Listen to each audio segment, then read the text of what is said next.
Take a look at your finances. You control them. Don't let them control you.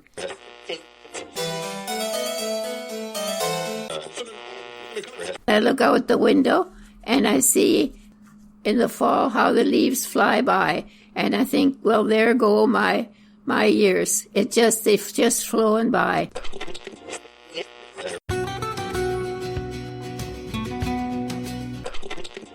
Keep busy and keep moving. Keep ahead of the Grim Reaper.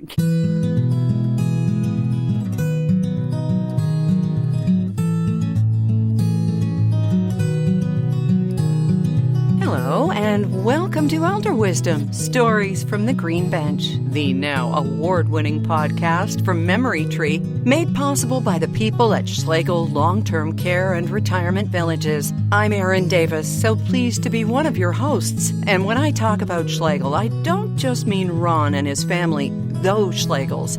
I mean the residents, the staff workers who are like family, the whole village of people of hearts that it takes to make communities like the ones at Schlegel, like our guest, Evelyn Brindle. She resides with her husband David at the village of Erin Meadows in Mississauga, and it's from there that we're joined by Evelyn today. And of course, I'm accompanied here by my co-host, Doug Robinson. Doug lives in Villages of Sandalwood in Brampton, and we don't usually do cliffhangers, but in our previous episode with Shirley, I asked her a question, and I promised I'd follow up with Doug. So here we go. Doug, before we get to our very special guest, Evelyn Brindle, I promised at the end of our last get-together here on the Green Bench that I was going to ask you this. And I asked it of Shirley, our guest, because she is such a great public speaker. If you had to stand up at a podium with no notice and talk for 5 minutes on one topic, Doug, what would it be? It would definitely be the Green Bench. Oh. Yes. Since the last few months, the Green Benches came into my life. It's one of the most enjoyable things that I look forward to sit down and meet interesting people, and then I can reminisce about what I learnt from these people, and I think it's just a fantastic idea.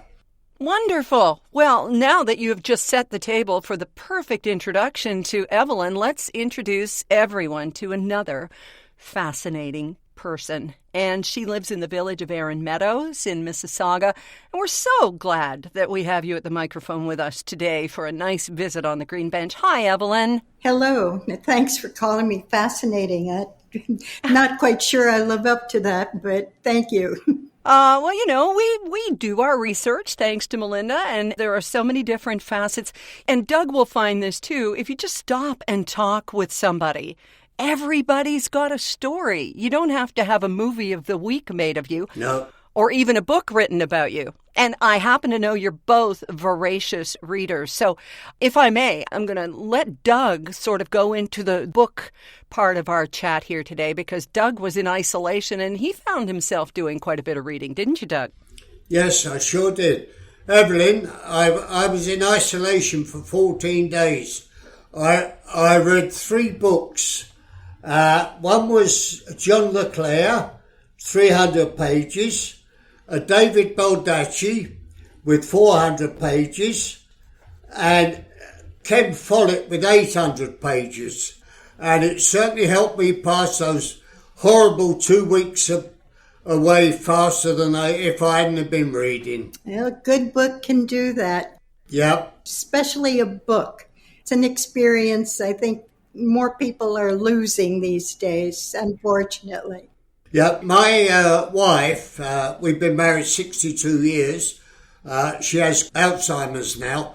But when we were living in our house, my wife went to Coles every week and bought a book. Every week. She never missed. She had certain authors that she liked, and she'd sit there in the garden and read her book. She loved her book, my wife.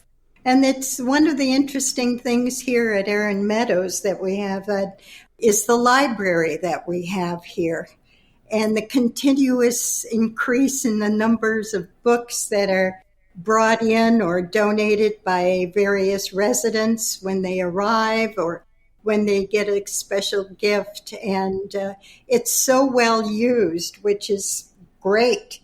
We have a library here too, and what I do, I sign my books with the date and what have you, and my name and room number on them, and then I put the books into the library so that years down, people will pick up the book and say, oh, this was donated by Doug in 1928 or whatever it is. Yeah. Very good. You've always been a big fan of encouraging reading, too, I understand, Evelyn, and holding a BA in liberal arts, English and journalism, and a master's in journalism. There's no wonder, and we will get to that. But you always would kind of sneak a book into your grandkids' stockings at Christmas in case Santa hadn't done the job. Why would you do that? Did it work? Yes and no. So, Okay. They would love the books at that time, and of course, we'd often read them as well. Actually, a couple of the favorites that the girls particularly liked were books that my husband's mother had and passed on to us. She used to read them to them when we would visit, and I still have them. Pass them on to my granddaughter, who will hopefully read it to her child one day.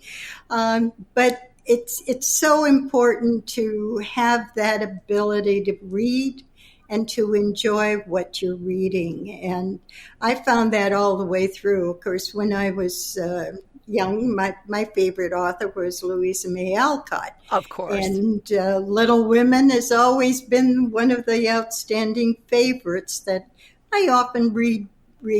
I know the movies are out there, but the book is much better. Evelyn? Yes. What advice would you give to the younger listeners to encourage them to put down their cell phones and devices and pick up a book or spend the afternoon in a library?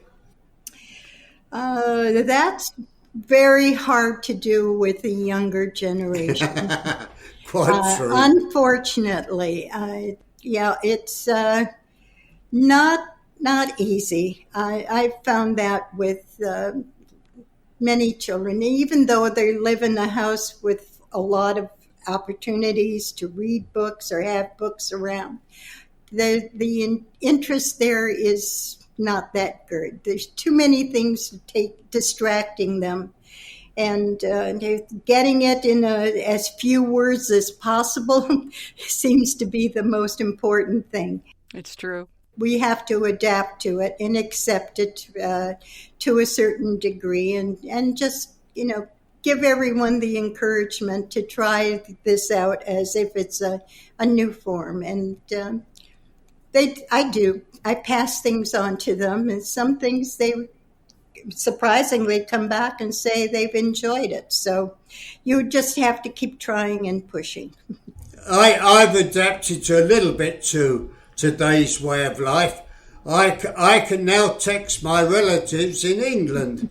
Great. And it's quite interesting, once a month, text a little message, tell them about life here and that, and they'll text me back what's going on in England. And, at the beginning, I never even had a cell phone. I was anti-technology. And look at you now, Doug. You're hosting a podcast, for crying out loud, that can be heard by anyone with a device around the world. Yeah. So it's all embracing, it's the love and the shove of the whole tech thing. And one of the things I want to talk with you about, Evelyn, is the critical thinking. And that's part of what's been lost with a lack of education. But let's turn this into a positive, because here we are. You have 2 daughters, 4 grandchildren. And of your 2 daughters, one lives close by, thank goodness, but the other one is half a world away, and she's lived there for 25 years. So let's talk about how you are able to be in touch with your daughter in Hong Kong thanks to today's technology, plus what you have seen develop in the last 25 years in terms of being in touch. That's true, because the only way we ever stayed in touch before Karen left was by writing letters or phone calls. And phone calls, of course, at that time, It's very expensive, so we were limited. But today, with everything out here, Doug mentioned texting, which is very common these days. We've got FaceTime, Facebook, WhatsApp, any kind of messenger. I mean, every kind of way to keep in touch. And the other good thing about it today is that you can do it with the whole group. Like we have one of them where everyone in the family can post one thing and everybody's aware of it. So it's technology has come and been very beneficial in that way. Evelyn, you believe that travel is very important. Have you ever travelled to Hong Kong? Oh, yes, quite a few times, yeah. Could you tell us a little bit about Hong Kong? When we've had the opportunity to go there, it's a fabulous city. Very, very energetic, very fascinating, interesting, the people, the food, the experiences, the way of life there, that it's just been a wonderful experience for us. And I remember the first time Dave and I went to visit Karen. It was almost a year after she had gone there. And we went to see, because as a mother, I was concerned. It was a long way away, a strange, city and everything else. But we found that Karen had adopted and been adopted by a lot of the expats there who formed their own family. Oh. And it's always been a very safe city, much more so than here, a very bustling city. And the first time we visited her, we stayed in her apartment. And the first morning, around 4 a.m, this was in the central part of Hong Kong. Mm-hmm. And the first morning I started hearing just at 4 a.m, heard duck quacks. And I thought, something's wrong. I mean, where would I hear that? What was wrong with me? Because we had just flown over. And then I found out from her when I mentioned it to her that there was a market just across the street from her building where the farmers would all bring in fresh chickens and live chickens and ducks and seafood and everything else to sell there. So really were ducks right there, which you wouldn't expect. And you weren't going to be hearing them for very long either. No. Peking duck for you, my friend. So did your daughter, is she fluent? She and her husband, are they fluent in Cantonese, or did you pick up any while you were there? No, we were not there long enough to really understand that, although a majority of the people did speak English, so it wasn't always necessary. Karen had picked up a little bit of Cantonese or Mandarin, but it's the boys who went to school there who really have studied it and have picked up quite a bit of the language, both in writing and speaking. And wow, how interesting! Yeah, they've enjoyed it and really have done very well. Much better school system there as well. The both of the boys, by far, had a better education than here or in the United States, I would say. Is it based on the British system? Pretty much, although they went to the Canadian school there. And they had a lot of teachers from Canada, as well as teachers there from Hong Kong or China. Okay. And very international, both as far as the faculty there was concerned and the students. So it was really a terrific program and terrific school. Very, very nice at that time. Excellent. been a good experience all the way around for them and for us too. It gives you so much perspective, so much enrichment, and no better example in your life that we can cite than your visit to Poland. Oh, yes. You being of Polish descent, yes. So would you talk about that when you and your husband went to Poland, what made you want to, and your experiences there, Evelyn? Well, I know the family all came from there, and I wanted to see what, it was like to at least see the country where I normally came from. And that was a great experience. It was a bus trip, so we visited all through the country, and just being able, which was surprising, I refreshed my Polish language while I was there.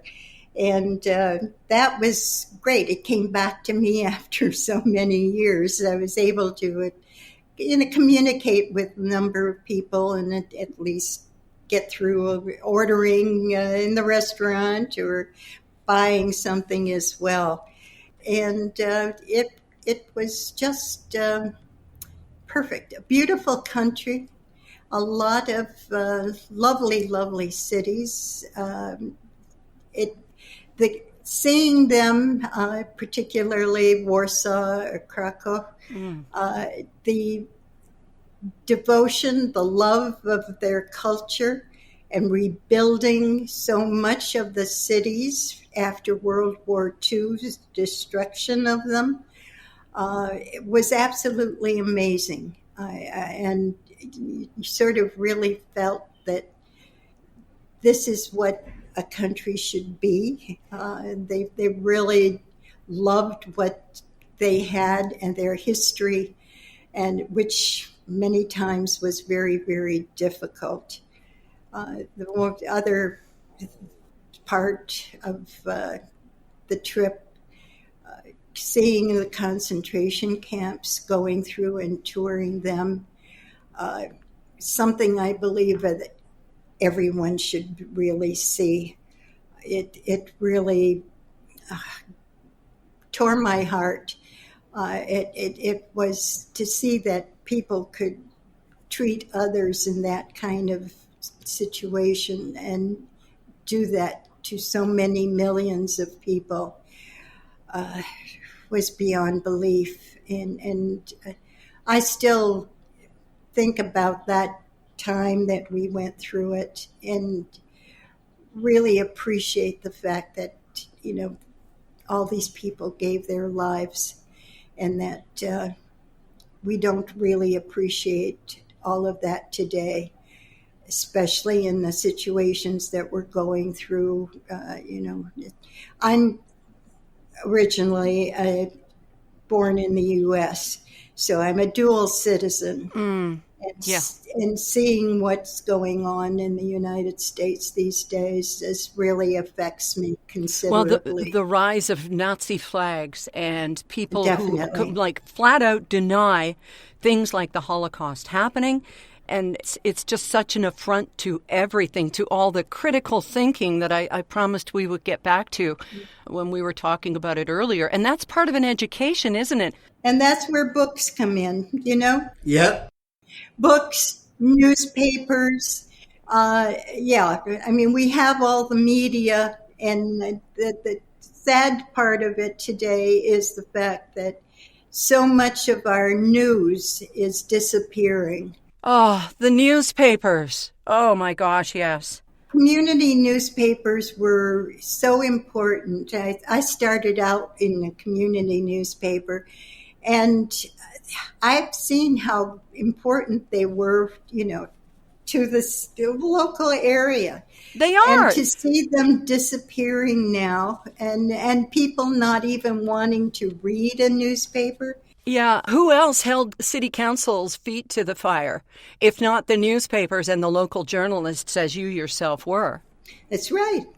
I used to cover like city councils and zoning commissions and a lot of the stuff that was sort of boring for other people, but you learned a lot from that, and you knew what was going on in the area, and you were able to keep the local people who were in office in touch and, follow the right path. And things have developed through those years. Yeah. Even the fact that you would have local obituaries, birth announcements. Of course. It was all about community. Yes. Evelyn, what was your favourite story to report on? Oh, I don't know that there would be a favorite story per se. The roles there, or the openings for women, particularly when they were starting out, were very limited. Yeah. You had the food pages and then the social stuff. The fashions, yes. Oh, yes. And, the newspapers were very limited. And as far as women's roles were concerned. But I do have to ask, and knowing what you were going into at that time that you went to journalism school, why would you go into it? What made you want to? Who was your inspiration, or what pushed you into that education? Basically, when I was in college, I had one teacher, a very pushy, small nun, Felicia Nunn, who was involved in English and journalism there at school. And I was taking, of course, I was in the English classes a lot, and then encouraged me to try the journalism, which I did, and then was editor for a couple of years of the school paper. And working on the school paper was the thing that triggered everything, because you had to do everything. You had to find the stories, come up with them, write them, edit them, and put everything together. The old-fashioned way, it was all done by letterpress, of course. Yep. So you got your hands dirty sometimes that way too, and that was it. I was fascinated with it. I was good at it. I enjoyed it a lot, and that made the thing I wanted to do more. And Evelyn, where did you meet your husband on this journey? in Detroit, there were a number of groups around in the city for university and college graduates. That was one of the ways people would meet each other back then. And my sister found out that there was a group called the University Club, and decided that we would both go and see what that was like. And it was in February. So we went, and I did meet Dave that night. And he walked us out to the car. It had been snowing while we were inside. Oh. And he cleared off the windshield and everything, and was very kind and very nice, and never asked for a name or phone number. So we took off, and I said, okay, well, that was nice. I didn't expect to run into him again or see him again. So, we sort of thought, okay.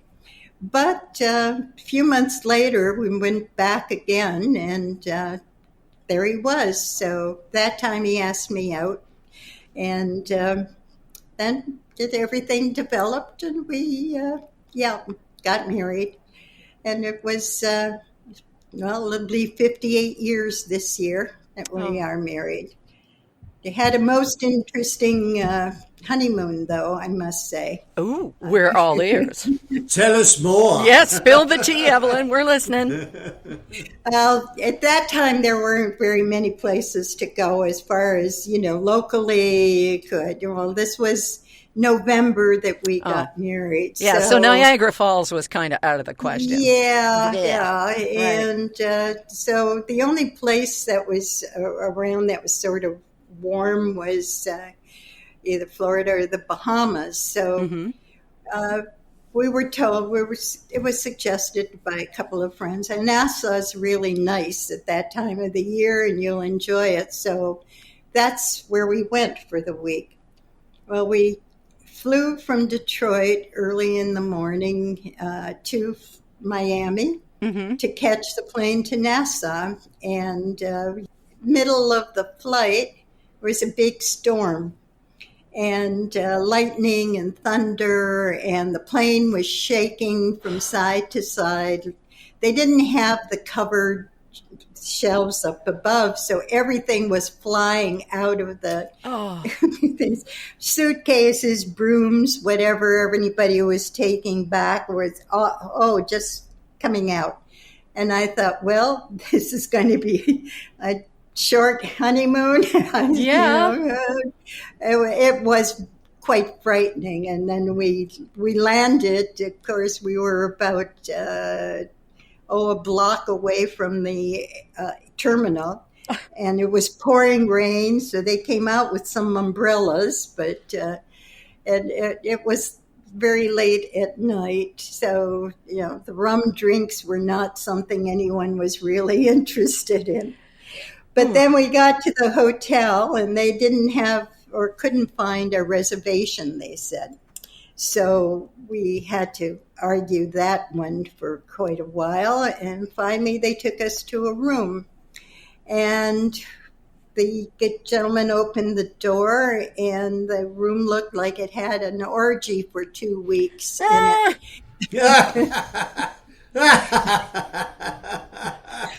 There was bottles and everything piled all over. Lord. Of course we said, forget that. And then the next room they took us to, we went to the washroom, and a bunch of cockroaches were there. And I said, nope, I'm not staying here. So Dave went to go down to the desk and complain and get another room, and the handle came off in his hand. Oh. So there we were. So we finally got a hold of them, and they took us to the newly built section of the hotel, and said, well, you can only stay here till tomorrow until we contact your agency. But we stayed there the rest of the week. Everything was put around. But the first day was quite interesting, I must say. Well, I guess. Almost had your wedding announcement as a 2-for-1 with an obituary. Nobody wants that, Evelyn. Nope. Oh, I would love to end with that story, but there is one yet to tell before we go. And that is about your dear husband, Dave's dementia, other health issues. He's there with you at Erin Meadows. But I need you to share with us what reading has done for him and with him since his dementia diagnosis. I think that this is just fascinating. Yes, it's been. When Dave first came here, he was a totally different person. But suddenly, at one point, he found that looking at the newspaper was something that he enjoyed. And of course, he had for many, many years. At first, he would just sort of look at things and flip it. He wasn't really reading because he had lost that for that time. And but turning the papers and so on went through, and we would discuss some things if he saw a picture or something that drew his interest. And eventually he got back to actually reading things and discussing them with me, and then got into books, and he's been reading a lot of books right now. One after the other, wonderful. and enjoying them. How wonderful. Yeah, it's been great to have reclaimed that part of it, all of it. I mean, right now he's in a very good stage. He has some problems, of course, but overall, he's pretty much back to close to being where he was initially before any of this happened. And hoping that it will continue to last and, for the rest of whatever times we have together. But it's been sort of a short miracle, I guess, and very happy to see and to be able to have that, to experience this again with him and to share so many things with him again. It's very rare for that to happen. Oh, definitely. Not many people come out of that. No, and in that respect, we're both very blessed that this has been, because it was a really difficult time going through his initial diagnoses, and for him and for me, just trying to cope. A lot of falls, a lot of health situations that we're totally unaware of and unexpected. And he's always been a very healthy and active guy, and I'm glad to see him, reading papers. We get the Star every day, and now I've just added on the New York Times section that they have on Sundays with the Star, and he's enjoying that again, because that New York Times was a weekly thing that he always had to have. So this has been something giving him some further enjoyment, and really loving to do it again. Wonderful. I said off the top, Evelyn, that you were going to be fascinating, and you absolutely lived up to my rather lofty billing. You did in more ways than one, and if we were going to write a book about you, it would be, of course, a memoir or a biography, but I don't know if it would be romance, inspiration, travel, or all of it rolled into one. Education, too. So thank you so much for adding another amazing chapter to our stories from the Green Bench. We are so grateful. Well, thank you, Erin, for asking me and listening to my prattle here. Prattle? I no, absolutely not. Right, Doug? That was the most interesting time I spent in a long while. Thank you, Evelyn. Well, thank you both, and I appreciate that very, very much. And we appreciate you, as well as your recreation supervisor, Annabelle Cruz. Thank you, Annabelle, for making. She is indeed. And, of course, Ted, who is there keeping Doug in line as best we can and hydrated with whatever Doug puts in his tea. Thank you so much, everyone. We'll talk to you again next time. Well, that's it for this time, but please subscribe for additional episodes of this Elder Wisdom podcast. You'll be notified just as soon as they're up. And you can share your thoughts and opinions on social media using hashtag #ElderWisdom to help everybody find us on this green bench. And if you would, please take a moment to rate and review the Elder Wisdom podcast. And if it's easier, go to elderwisdom.ca to find the link. While you're there, be sure and sign the Elder Wisdom Pledge. And on behalf of Doug Robinson, I'm Erin Davis, and we thank you for sharing in these life stories. We'll talk to you again soon, because your seat on the green bench is ready and waiting. Elder Wisdom, Stories from the Green Bench, is brought to you by Schlegel Villages, a complete continuum of care, offering independent living to long-term care, celebrating and honoring the wisdom of the elder. To learn more about us, please go to our website, schlegelvillages.com.